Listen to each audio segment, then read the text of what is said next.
We're going to start tonight's session by watching a clip of a teenage girl talking about herself and her experience, really, of being parented.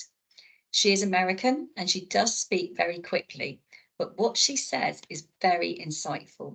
And then Chloe is going to pick up this conversation with you once the clip finishes.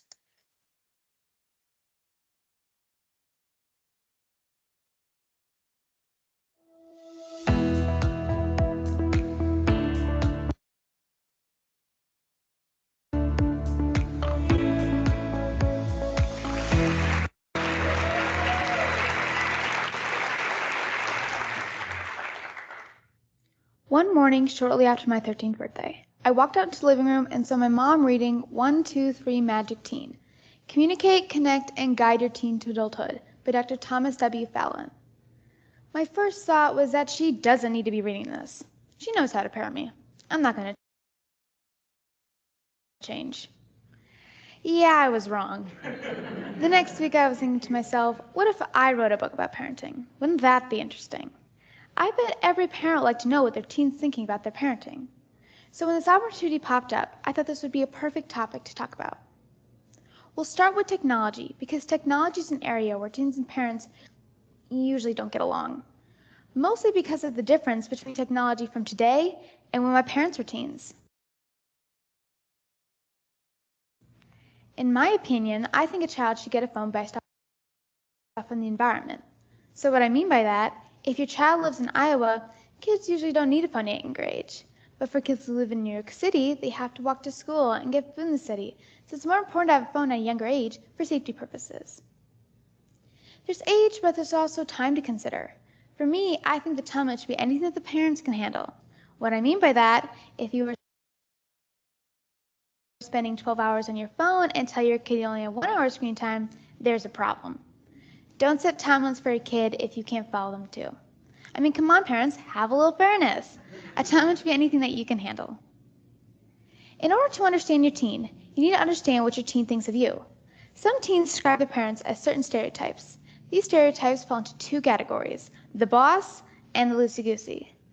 The boss is a strict parent that you might hear saying, "What I say goes," and "when you make the money, then you can make the rules." The loosey-goosey lets anything slide. For example, a teen could stay up all night, but the loosey-goosey wouldn't have a problem with that. Also, a loosey-goosey could also be okay with one thing and be strict on another. For example, a teen could have a very strict bedtime, but have as much screen time as they like. The parent that I like to see is not the boss, nor the loosey-goosey, but in the middle. I call this parent the listener. The listener gives directions, but let their teen have options. The boss and the loosey-goosey aren't bad parents, but the listener takes the good out of these two and then leaves the bad. Imagine your teen wants to quit the basketball team and get a job at McDonald's. The listener would ask questions before the teen would make a decision. The listener would also give directions on places to work if they didn't want them to work that place. But how can you listen to your teen if he or she is so mad? Or how can your teen listen to you if you're so mad? Let's talk about emotions. So, emotions. We all have them. But teen emotions are very special. According to Marwa Azab in her PhD article, Why Are Teens So Emotional?, the part of the brain that controls the emotional system is called the limbic brain structure. The limbic system is slower to develop than our logical system. It takes some time for a teen to connect her emotional system and her logical system.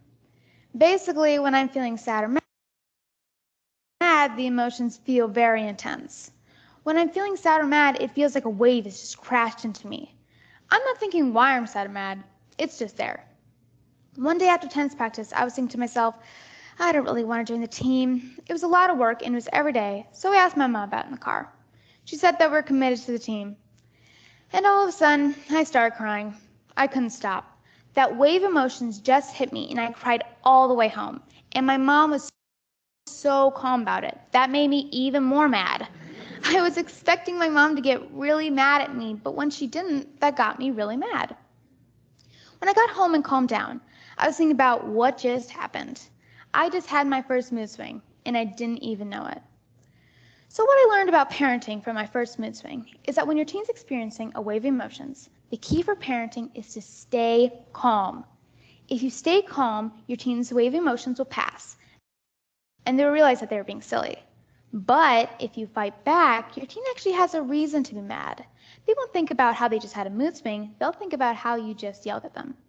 So parents, if your teen's experiencing a mood swing, stay calm and realize it's not you, it's emotions. As a beginner teen, I'm starting to learn about emotions, understanding technology, and seeing different types of parents. I also understand since I'm the oldest, my parents are figuring this out too. And by the way, I love my parents, and this is not about how bad they are at parenting. This comes from a variety of places and my realization on, wow, it's really hard to parent a teen.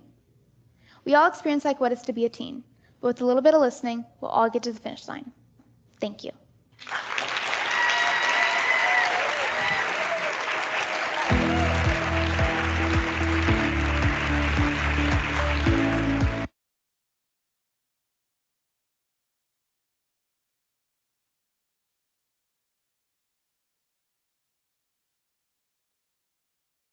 Hello everyone, hi, good evening. Sorry, I am experiencing some technical difficulties here, so just bear with me, and I'm really sorry if that was a little bit glitchy on your screens. For some reason it just decided to keep pausing me, but hopefully you got the gist of it. We had some really useful things there, so I just want us to really focus on that idea that she presents about that kind of spectrum of parenting that we've got on your screen now. So the loosey-goosey, the listener, and the boss. The loosey-goosey being that parent who imposes very little boundaries. We learnt last week from Emma about how our teenagers are still really learning and how their brains are still growing. They need those boundaries and they need that guidance as they are still developing, and they're developing really quite quickly as well. On the other end of the spectrum, we've got the boss. So that's that strict parent who is imposing potentially far too strict boundaries.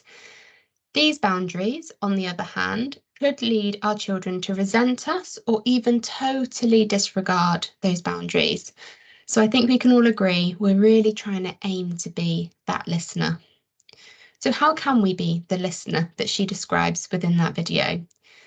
So firstly, stay calm. It may feel like there is never a good time to talk to your young person, but try and start that conversation when you aren't feeling too emotional so that you can calmly explain your concerns.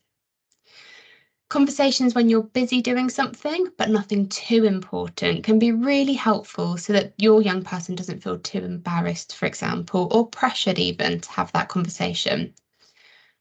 Also try and remember that your young person is always learning by observation. So if you can role model to them that you can stay calm during a tricky conversation, the more likely they will also be able to stay calm in a tricky situation. Then we've got remaining non-judgmental, and this is about absolutely anything that they tell you. So an example may be, for example, they might tell you that their friend is pregnant or that someone in their tutor group took drugs at the weekend. It would be so easy at this point to go, oh my goodness, that's awful. What must their parents think? However, do try and remember that by using this judgmental language about their peers, it might make them that bit less likely to talk to you in the future if a similar situation happened to them, as they might fear that judgment themselves. If they do want to talk to you about things, make sure that you listen to them. And that's even if what your young person has to say makes you feel uncomfortable or even disappointed. It's important that they know that they can say it to you. Reacting negatively is likely to make them cautious about being honest, so do take them seriously and help them to feel that they can disclose things should they ever need to. Nurture. We all need to feel that we are loved and looked after to some extent. It's absolutely human nature, and it's what helps our young people to thrive. So lessen that pressure. When you do talk to them, make them a nice hot chocolate or grab an ice lolly out of the freezer if it's summer, for example. Like Emma said last week, if they're experiencing stress or going through a tricky period, something as simple as opening their window for them can make all the difference. And if you're working, or maybe you're busy and feel a bit like passing ships in the night, leave a little note on their bed when they get home and let them know that you love them, or a chocolate bar or a face mask. Then we've got reassure. Above all else, let them know that you are there to talk to them. And you're there to talk to them if they have any questions, any worries, or any concerns. It's absolutely okay to explain to them that although initially you might be angry or scared about what they tell you, you will look at a plan together and you're not going to just jump into action without any of their input. We know that when trust is broken or repeatedly broken, then closer monitoring or restriction of freedom is the only way you have as a parent to show that you care enough to hang on in there until some learning has taken place. Try and gradually give your teens opportunities for them to show you that they can be trusted and make encouraging remarks when all goes well. If you set a boundary or you make a promise, you must stick to it. Trust is two-way, so the more trustworthy you are, the more trustworthy your young person is likely to be. And then we have praise, something that I'm sure was at the forefront of all of our minds when our children were toddlers and they used the potty for the first time, for example. Praise is equally as important now as it was then. I'm sure that we can all remember a time when our parents or carers said something sarcastic to us when we had made an effort. Things like, "Oh, you've decided to join us for dinner tonight, have you?" Or, "It's nice to finally see your face without that phone in front of it." Here we're almost kind of giving backhanded praise. We're acknowledging that yes, they're doing something nice, but it's almost being phrased as a punishment. So think about the ways that you can use praise with your teenager without using sarcasm. Being open and approachable. Young people want to feel that they're being listened to and not being told. So going in hard and laying down the law is unlikely to ever lead to an honest response. You're much, much more likely to get through to them if you try and start an open dialogue. Respect. Try and start from a position where you understand and you can show that you have understood. You may not necessarily agree with them, but listening shows respect for their point of view. Try to encourage and invite that discussion without sounding as though you're laying down even more rules. Try and use sentences such as, "I wonder if," or "would it be a good idea if we?" Showing your young person how to negotiate, present their point of view, and respectfully come to an agreement is a vital life skill. So don't miss that opportunity to teach them how to do this at home. And try and look at some compromises so that you both come away from the conversation feeling listened to and respected. And be aware of any of the language that you use. Try and find appropriate words to describe how you're feeling. Are you feeling frustrated? Maybe you're feeling annoyed. Maybe you're feeling stressed, unhappy, irritated, wound up, or let down. It can be much easier to explain how you feel and help our young people to understand that as well, if we can use those right words. Then we have ongoing conversations. So it's a real myth that you need to just have that one big awkward talk with your young person. Helping them to feel that their thoughts and actions are not a taboo subject and that they can bring them up at any time without it being a big deal can be a real great comfort. It also helps them to feel that they have someone to turn to if they do get stuck. And this doesn't awkwardly mean kind of shoehorning that topic into conversations, but simply checking in from time to time and letting them know that they don't need to be embarrassed if they do want to talk. Speak to them then and there. And try not to put it off. Just remember that that opportunity might not arise again. And if they do make a worrying disclosure, for example, about some of the challenges that we've covered, try and gather information from them about what has happened or maybe what is happening in a really gentle way. Remind them that you're here to listen. There's absolutely every chance that they'll find this conversation awkward or unpleasant, as I'm sure that you will as well. But knowing that you're there to help them if they do need it can be a real big comfort. Besides, any information or advice you're able to give can make all the difference when it comes to making good decisions in the future. And try not to take things too personally. It may not be you that they're angry with at all.